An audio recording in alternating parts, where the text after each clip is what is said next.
स्वागत आहे तुमचं माझ्या आणखी एका व्हिडिओमध्ये. आणि मी एक मोठा कांदा चुलीवर गॅसवर टाकून कपडे धुवायला गेले. कपडे धुवून येऊपर्यंत कांदा पूर्ण भाजलेला होता आणि मुगाची डाळ शिजायला टाकलेली आहे आणि हा असा मसाला काढून घेतलेला आहे.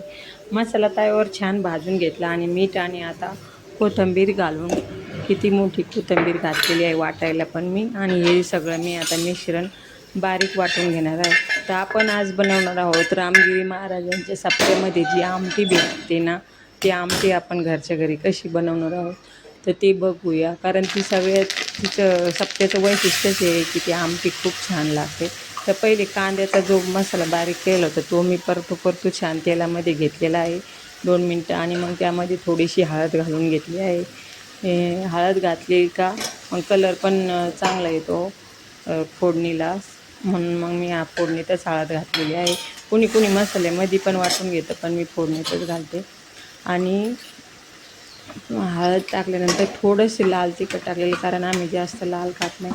आणि नंतर मग खोबऱ्याचं जे बाकीचं वाटण होतं ते पण त्यामध्ये मिक्स करून परतून घेतलेलं आहे.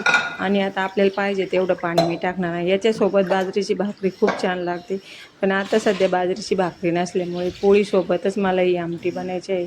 त्याच्यामुळं मी जास्त पातळ करणार नाही. नाहीतर जी आपण जे बोललो रामगिरी महाराजांच्या सप्त्यातली आमटी ती इतकी पातळ असते ना की पण टेस्ट इतकी छान असते की जसं काय देवानीच अमृत, म्हणजे आपल्या आमटीला त्याची चव येणार नाही, त्याची सर कधीच येणार नाही, पण घरी बनवतो ही पण छान लागते. आणि याच्यासोबत बाजरीची भाकरी जर असली तर विचारूच नका. हे असं इतकी पातळ मी करून घेतलेली आहे. आणि हिला मस्त आता दमाने असं छान कढी येऊ देणार आहे. कोथिंबीर घालून दिलेली आहे आणि गॅस कमी करून मस्त कढईला ठेवलेली आहे. तर आज अशी आपली मुगाच्या डाळीची आमटीची रेसिपी आहे.